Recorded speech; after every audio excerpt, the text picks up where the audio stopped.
Pemirsa, hari ini sidang kasus dugaan suap Ronald Tanur kembali digelar di Pengadilan Tipikor Jakarta. Agenda sidang hari ini adalah pemeriksaan sejumlah saksi atas terdakwa Zarof Rikar. Hari ini Majelis Hakim akan memeriksa sejumlah saksi dalam kasus dugaan suap Ronald Tanur. Para saksi ini akan dihadirkan untuk terdakwa mantan pejabat Mahkamah Agung Zarof Rikar. Sebelumnya, sidang tuntutan ketiga terdakwa hakim sudah digelar pada 22 April 2025. Jaksa menuntut Erentua Damanik dan Mangapul 9 tahun penjara atas dugaan menerima suap dan gratifikasi untuk membebaskan Ronald Tanur. Jaksa juga menjatuhkan denda 750 juta rupiah, subsidiar 6 bulan penjara. Sementara untuk Heru Hanindyo dituntut lebih berat, yaitu 12 tahun penjara dan denda 750 juta rupiah, subsidiar 6 bulan penjara. Saksi yang 2 orang telah dipanggil, dengan saudara tidak hadir. Dan untuk mengetahui informasi terkini, kita akan bergabung dengan rekan Amrina Rida di Pengadilan Negeri Tipikor Jakarta. Selamat siang Amrina, apa agenda sidang hari ini? Iya, Jela dan juga pemirsa, untuk sidang lanjutan terkait dengan perkara kasus suap yang melibatkan mantan pejabat Mahkamah Agung, yakni Zarof Rikar, salah satunya adalah terkait dengan pengurusan perkara Ronald Tanur. Ini agendanya pada hari ini adalah mendengarkan keterangan saksi. Dan untuk sidang sendiri, tadi sudah dimulai sekira pada pukul 11 pagi di ruang sidang, yakni Muhammad Hatta Ali. Nah, sebenarnya kalau dari pihak jaksa penuntut umum ini, Zila, mengagendakan ada 9 saksi yang rencanakan untuk memberikan keterangan. Namun tadi dari pihak JPU pada pagi ini baru mengkonfirmasi bahwa hanya ada 3 saksi saja yang sudah terkonfirmasi hadir dan bisa dimintai keterangan.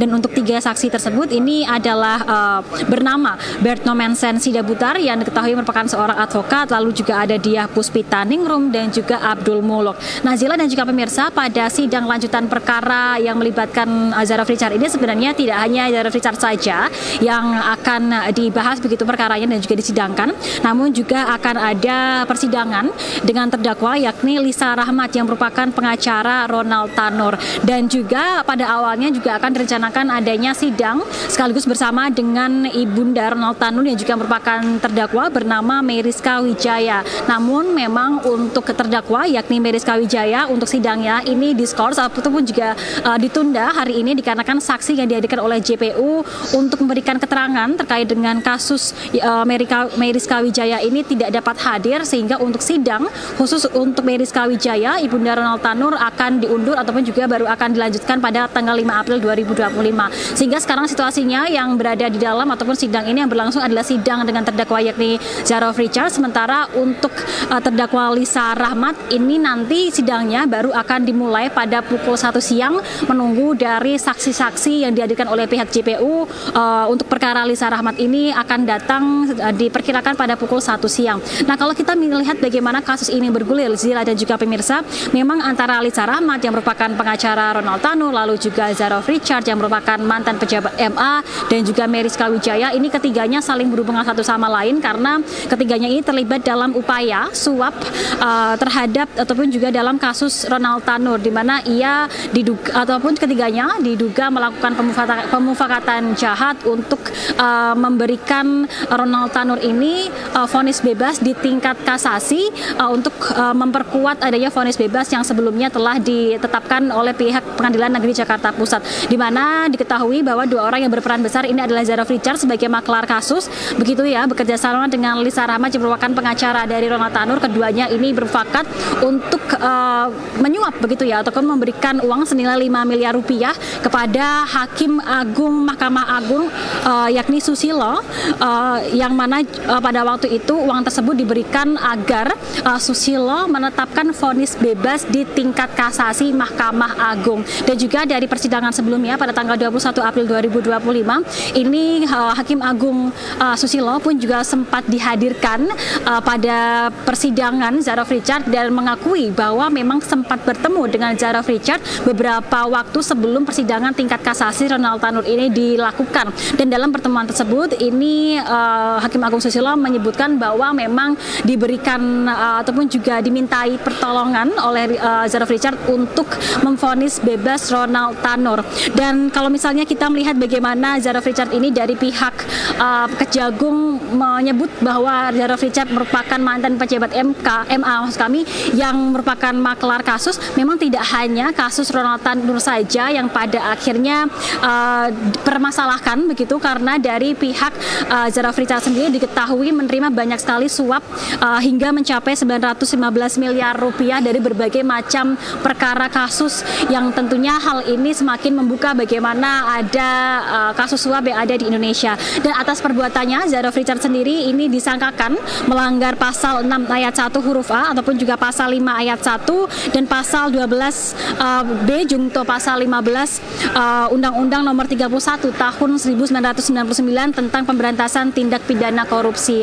Dan atas pasal yang dijerat ini Zarov Richard memang terancam hukuman penjara hingga mencapai 20 tahun penjara. Hingga kini untuk sidang masih berlangsung. Tadi kalau kami melihat yang baru saja diminta keterangan adalah advokat Bert Nomansen Sidabutar, dan nanti kita lihat bersama bagaimana proses berlangsungnya sidang yang melibatkan Zarov Richard ini. Kembali ke Anda, Zila. Baik, terima kasih atas laporan Anda. Amrina Rida langsung melaporkan dari Tipikor Jakarta. Selamat bertugas kembali. Pemirsa, eksekusi lahan dealer mobil di Makassar, Sulawesi Selatan berlangsung ricuh. Polisi harus menembakkan water cannon untuk membubarkan massa yang mencoba menghalangi eksekusi.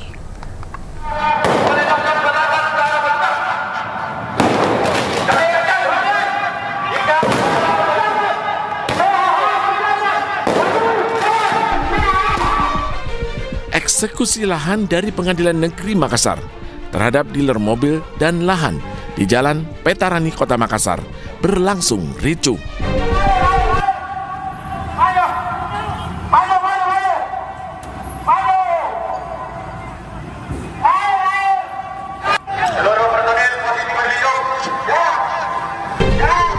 Massa mencoba untuk menggagalkan eksekusi, diminta mundur oleh pihak keamanan.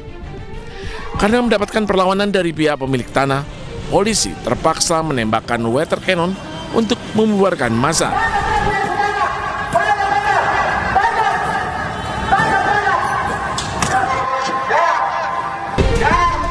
Usai massa dipukul mundur, proses eksekusi lahan kembali dilanjutkan. Terkait mengenai masalah pelaksanaan hari ini, yang memang sudah lama mau dilakukan eksekusi, alhamdulillah hari ini berjalan, tentu dalam hal itu memang ada perlawanan. Oleh karena itu disesuaikan dengan kekuatan personil yang ada untuk dilibatkan. Ada berapa personil yang dikerahkan, Bang? Baik, untuk kami dari Polrestabes, baik dari Polda, jumlah keseluruhan sudah kurang lebih 900. Proses pengosongan lahan ini menggunakan alat berat. Luas lahan yang dieksekusi mencapai 4.000 meter persegi. Dari Kota Makassar, Sulawesi Selatan, Muhammad Nurbone, iNews melaporkan.